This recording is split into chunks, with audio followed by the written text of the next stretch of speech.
지난 2022년 통일교 측이 김건희 선물이라면서 6천만 원대 다이아몬드 목걸이를 건진 법사에게 건넨 사실이 드러나면서 큰 파문이 일고 있습니다. 건진 법사는 현재 목걸이를 받은 건 맞지만 자신이 잃어버렸고 김건희에게는 전달하지 않았다라고 오리발을 내밀고 있는데, 과연 그 말을 이 찍들 말고 누가 믿을까 싶습니다. 앞서 취임 직후인 2022년 6월 나토 정상회의에 동행한 김건희는 당시 스페인에서 착용한 목걸이가 큰 논란이 됐었는데요. 왜냐하면 엄청난 고가 브랜드로 6천만 원대 장신구인데도 불구하고 재산 신고에 들어가 있지 않았기 때문입니다.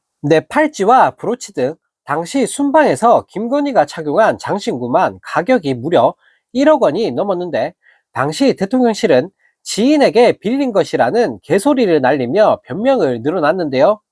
하지만 통일교 2인자로 통하던 당시 세계본부장 윤모 씨가 건진 법사에게 비슷한 가격대의 목걸이를 전달한 사실이 JTBC 단독 보도로 알려지면서 논란이 일파만파 커지고 있습니다. 검찰은 건진 법사의 휴대전화를 포렌식하는 과정에서 윤 전 본부장이 김건희 선물이라며 목걸이를 건진 법사에게 전달한 기록을 포착했는데요.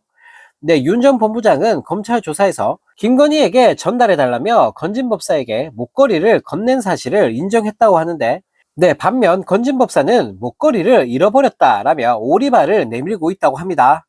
이에 검찰은 해당 목걸이가 김건희에게 전달된 것으로 의심하고 수사를 이어가고 있다고 밝혔는데, 어차피 검찰 이것들은 믿을 만한 집단이 못 되기 때문에 특검으로 진실을 밝혀야 하지 않을까 싶습니다.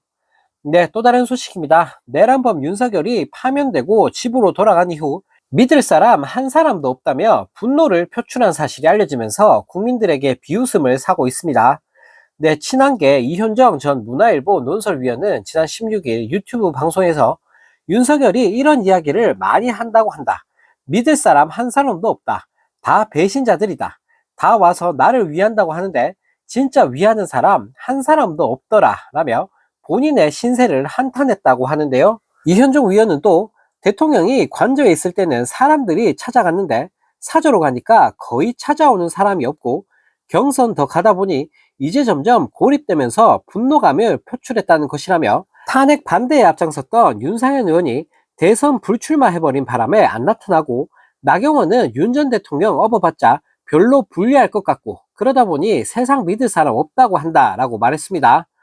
또 개혁신당 천하람 역시 윤어게인 창당을 시도했던 김계리, 배희철 변호사가 윤석열과 사저 부근에서 함께 찍은 사진을 공개한 것을 두고 윤석열의 외로움과 비참함을 보여주는 증거라고 해석했는데요.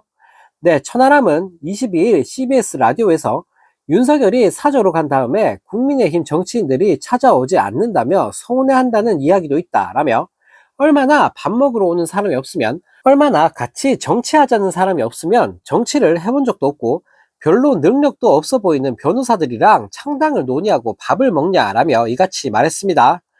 이어 윤석열을 지켜주고 탄핵에 반대해 줄 것 같았던 전한길 강사, 전광훈 목사 등 이른바 강경 보수는 윤석열에 대한 관심을 완전히 버려버렸다라며, 윤석열도 이렇게 빨리 자기에 대한 정치적 지지가 사라질 줄 몰랐을 것이라고 밝혔습니다. 이런 가운데 이재명 민주당 후보가 진영 밖 외연 확장에 적극 나서면서 지지율이 계속 상승하고 있습니다. 이재명 후보는 지난 21일 보수 농객인 조갑재, 정규재와 함께 저녁 식사를 했다라고 밝혔는데요. 민주당의 정체성을 중도 보수라 규정하고 경제, 에너지 등 분야에서 우클릭 정책들을 다수 내놓은 데 이어 인적인 접촉면도 오른쪽으로 크게 넓히는 모양을 보이면서 국진당을 당황하게 만들고 있습니다. 복수의 캠프 관계자에 따르면 이날 만찬은 합리적 보수 진영 인사들과 사석에서 허심탄회하게 의견을 나누고 싶다는 이재명 후보 측 제안으로 성사됐다고 하는데요. 조규재와 정규재는 대표적인 보수 성향의 인물이지만 최근 12.3 비상계엄의 위법성을 지적하고 윤석열의 탄핵이 불가피하다는 탄핵 찬성 입장을 밝혔습니다.